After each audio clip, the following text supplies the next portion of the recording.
one. You are watching Sipping Off the Cuff on tequilaaficionado.com. I am Alex, Hi, Mike. and there's Hi. Mike. Welcome. And we are Welcome. back.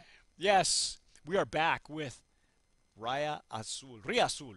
Riazul. If you notice the font on the bottle, I think this font is old stock because I believe that they have since changed to the more classic. Oh, the block style writing. Yeah, the more block style kind of looks like a western kind of, it's got that western flavor to it. But this was their old stock. This is how they first came onto the scene with the stylized agave. I kind of liked it. I thought it was, rather I don't know. I think it would attract other um, maybe the Asian market, because they like the kind of font. But and if you look at the bottle, this bottle, as I mentioned earlier, Alex, the bottle had a cap, and I guess the website shows the old cap. It's like a building. It looks like a building. Oddly enough, at on one of my trips to the nightclub and bar show in Las Vegas, I met a bottle maker who makes all of his bottles in China, and apparently he had done a mock-up of this bottle for Riazul, but they didn't get the account apparently. But it was still a sample that he could show on his display. So they took a lot of time in the design and where they would get the bottle. This is a substantial bottle. I think the bottle that they had at the display in Las Vegas was much lighter. So I think that's what they were looking for. They wanted a little bit more substantial bottle. All right, but what is inside? Well, did you pour some? You did. I support for the Reposado. Yeah, did And you it's a find really out light how color. how long is it aged, by the It's way? a really light color, but it is aged for 9 months in French and American oak barrels. So, like we were talking off camera, it's probably finished in French. Yeah, I I I, I like finishing in French because most often I finish in Spanish, or Oui, Spanglish. oui. Yeah, don't talk about my wee wee. Uh, Yeah, but it's this got a really light pale color. yeah, it's not it's like a straw color almost. And I know the bottle, if you look at the bottle, it's tinged. There's a tinge in the bottle. Again, for bottle glorifiers, probably look really cool at the bottom, but it doesn't give you the actual color of the juice. So you have to actually pour it before you see the color. Up there he goes. Alex's bottle glorifier. So just imagine you're in the club. You order a bottle for yeah. You order a bottle, for bottle service, and this is what it looks like, in a darkened club. Yeah, it's probably meant to do that. Hey, Let's try. yeah, I'm ready if you are. I mean, it's not as clingy as the Blanco. No, it's not. It's a little maybe less glycerin in this one.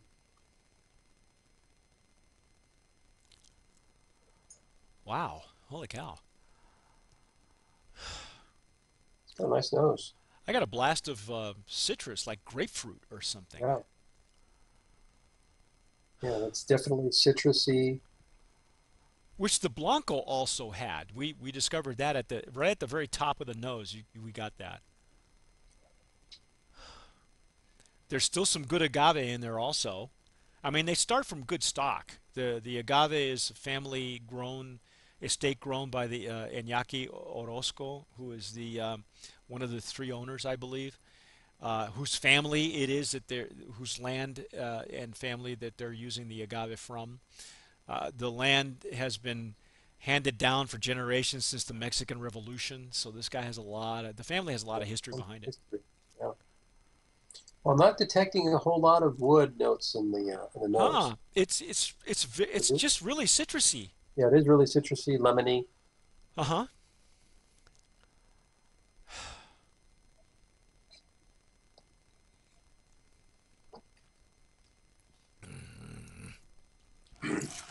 Uh, Hmm.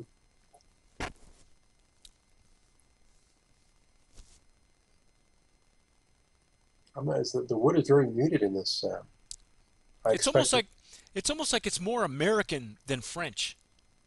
You know, I don't get I'm not getting the French oak. I'm not Um, getting any oak. Sorry, I'm not getting any oak. That's what I'm expecting. I'm expecting a little well, vanilla, yeah, a and little it's caramel, surprising that we're getting so much citrus. a little raisin or dried fruit, something. Give me something. I'm sorry. It's almost like they've masked it. I'm not getting any wood. That's sometimes it can be a problem when there's no wood. I didn't put a Y after that. Oh God. I get so much citrus. I get like a nose full of lemons, limes, grapefruit. Um, It's again, interesting. It's like they've taken the Blanco and they've rinsed it through American and French oak barrels. But I don't know about 9 months in wood. yeah, it's not showing the color unless these are really, really used barrels. But you know, you think you would they would impart it would impart a little bit more, you know, Yeah. and maybe as we get down further into the sample. But as you can tell, I've had some. You know, I'm halfway through this bottle, and I don't. I'm with you. I don't detect the general woodiness that we would get from a reposado, from anything. You know. Yeah. Oh, obviously, this is the style that they went for, but it's not your typical Reposado, especially aged for that long in two different types of barrels.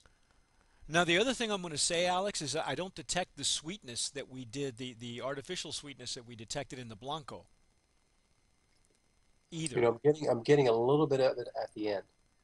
The sweetness. Yeah. Okay. I don't The, know. almost like a candy right at the end. Mm, mm. So it's It's this just is very real. slight. Yeah, to me, it's typical gateway for the Again, gateway Reposado. serve it on the rocks with a twist of lemon or lime. Pick a citrus, you know, and serve it that way. I'm not even sure if it would be strong enough in a cocktail though, Alex, because I think it would get lost. This would be good to sip.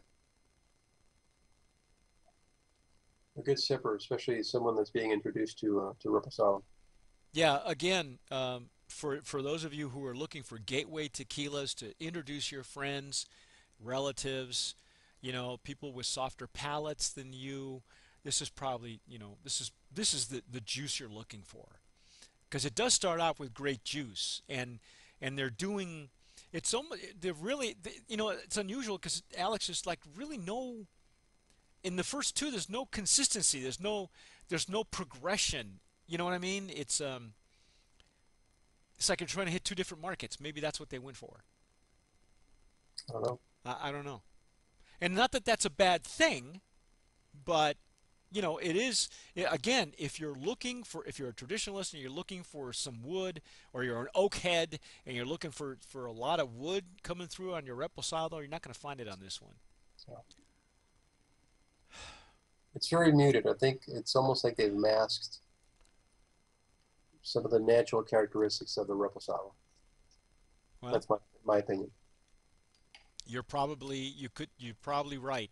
Um, it's not, again, not what you're going to expect from a reposado. But it's been given like 91 points. It's an award winner. People like it. It's serving a purpose and serving a market. So I don't know. I think we got to, the ones that rated this, we got to check their tongue and their palate because no offense. I'm hey, just saying. walk a straight line. I'm just saying. touch your finger to your nose. There you go. Well, maybe those that rated it like this style. Obviously, all of this is subjective. Everyone has a different palate. You might hate what we love. You might love what we hate. Yeah, So that's the beauty of tequila. There's a tequila for every type of palate. So there's a tequila for every kind of palate, for every purpose, and for every market, for whatever your pocketbook will allow. So certainly, again, like we say, a great gateway tequila, in my opinion. This should do the trick. So I'm Mike Morales here in Tejas. I'm Alex Perez in beautiful Southern California. You've been watching Sipping Off the Cuff on tequilaaficionado.com, and as always, sip wisely.